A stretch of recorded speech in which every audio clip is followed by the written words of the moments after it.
with plenty of interest in this penultimate home and away round of the 2014 season. Full time in the first of the NRL games being played today across New Zealand, and a big win for the Sydney Roosters over the New Zealand Warriors, so that makes it tougher for the Warriors to make the finals, with this round of 2 more left in the NRL before the finals. Roosters 46, Warriors 12. Roosters 46, Warriors 12. The Raiders and Sharks have just started at Shark Park. No score 14 minutes in, and then in about 40 minutes from now, St George Illawarra will host the Gold Coast Titans at Opera Oval in Sydney. But let's take a break here on this Sunday of footy at the Gather. The Dockers 9-10-64 to the Lions 2-5-17 at half-time. More from the footy here in Brisbane after we check in with the latest from the ABC News.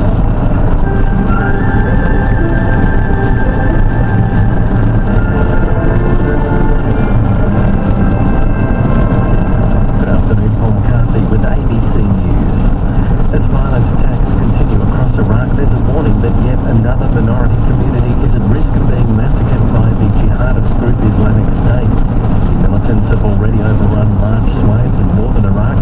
They're currently besieging the town of Amali, where most of the residents are members of the Shia Turkmen community minority. The UN's Deputy Special Representative for Iraq, Georgi Bookstein, says the UN fears people there could suffer the same fate as those in other areas overrun by IS militants. They need borders to people who deviate from their convoluted understanding of Islam.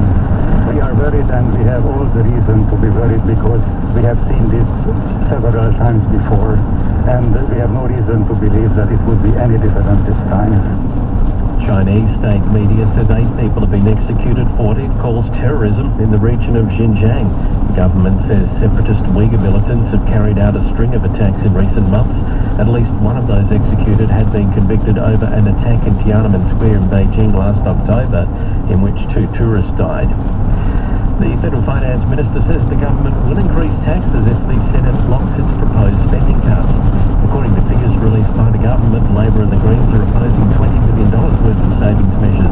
Senior ministers are negotiating with crossbench senators to secure support for key measures, including the GP co-payment, fuel excise increase and higher education changes. Buddy Cormann says those structural savings are needed to bring the budget back under control. If we stay on a spending growth trajectory that takes us to 26.5% as a share of GDP, when tax revenue on average over the last 20 years was 22.4% as a share of GDP, and you don't want to balance the books by reducing spending